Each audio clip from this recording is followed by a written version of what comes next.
A large chunk of the United States is bracing for a massive winter storm this week. This winter storm will bring a huge bag of concerns, including severe ice accumulation, snow, flooding rains, and a wild Arctic blast. In today's forecast, we'll be breaking down these serious threats in depth to give you an idea of if you'll see any snow or ice accumulation and if you'll be dealing with this hefty Arctic blast. Now, you may be wondering, why are we going to see this big winter weather event take place in the United States over the next few days? Well, a lot of this has to do with this massive Arctic blast that is ushering in colder and as well as drier air out of Canada. Now, I say drier because there's also another side to this entire thing, which is that warmer and more moist air on the southern side of this jet stream, basically a southwesterly flow that's developing. What this is going to do is essentially develop a high pressure system on the northern side of the southwesterly flow, and then multiple low pressure systems will develop over the next few days, which will end up bringing the potential for some wintry precipitation.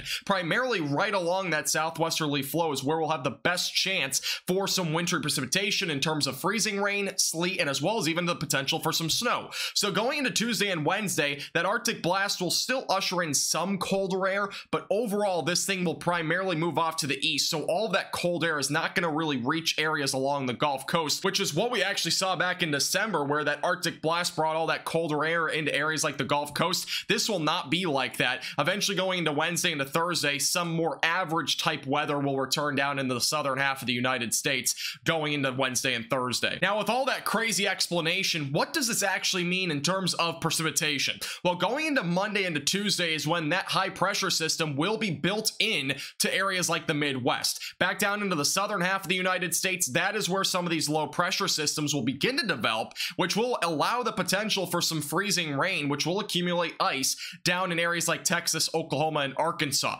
Going into late Tuesday into Wednesday, this will just continue to ravel on for those in Texas all the way back through the Dixie Valley. Eventually going to Thursday and Friday, the system will finally move off to the east, which will likely bring a lot more rain to those in the southeastern sections of the United States. Before we go too much further into this forecast, make sure to hit the like button down below, subscribe, and click the bell icon so you get notified when another winter forecast goes live on our YouTube channel.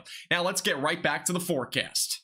Now, believe it or not, there actually will be a potential for freezing rain as early as tomorrow in the southern plains. So beginning with Monday morning, most of the southern plains will just be seeing a couple of passing showers. That's about it. But by the late morning and early afternoon hours is when we might actually see some freezing rain develop for those in North Texas back through eastern Oklahoma. Now, this is a massive question mark on whether this will actually happen. And I say that because we're only 40 hours out. You're probably like, this should be pretty certain at this point, right? Well, the big thing is the temperatures. How cold will they get at the surface going into Monday, late morning into the early afternoon hours? Well, the HRR model is indicating that this Arctic blast will end up bringing temperatures at the surface down into the upper 20s and low 30s, right along that corridor that I was showing you, which might have some freezing rain. But again, that's a big question mark. Will the temperatures stay that cold all the way through lunchtime with daylight heating? That is a massive mystery at this point. But what we can basically say is a degree or two difference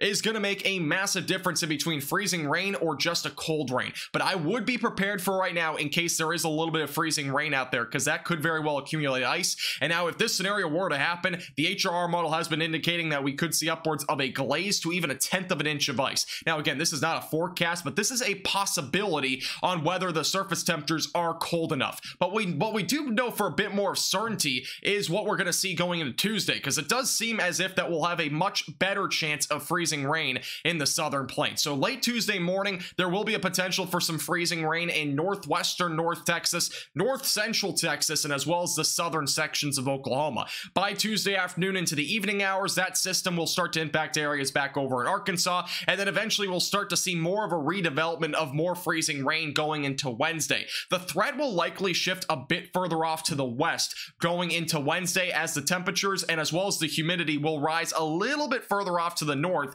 back over from the Gulf Coast. So all that Gulf of Mexico moisture will start to fill into areas like North Texas, most likely by Wednesday.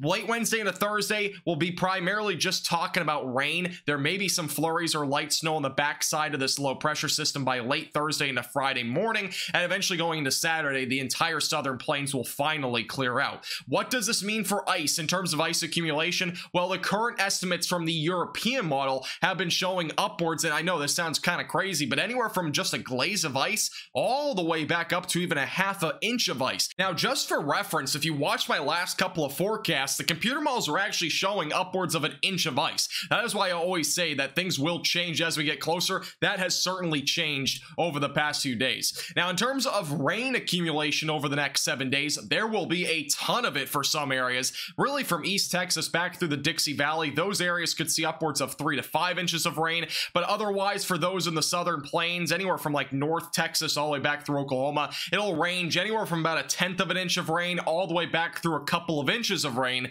for those that are lucky. Now, I was mentioning that there's an Arctic blast, and it obviously will be felt across a large portion of the country. This is your Monday morning wind chills, and look back up over in Minnesota, South and North Dakota, wind chills could drop 40 below zero in some spots, so it's going to feel very cold across parts of the United States. Now, go be jealous about areas like Florida, because Florida, their temperatures will feel like the low 80s, so it's going to be a massive difference across the United States over the next few days. Another thing that we're going to be watching, though, going to Friday is the potential for an Arctic blast in the Northeast. Look at the wind chills up there. They could get down 50 below zero. They have not been that cold yet this season, so big changes are coming for those in New England, and this is all representative here on the temperature anomalies as well. There will be an Arctic blast most likely in New England going into this weekend, and we'll be watching this pretty closely. Wintry precipitation doesn't seem likely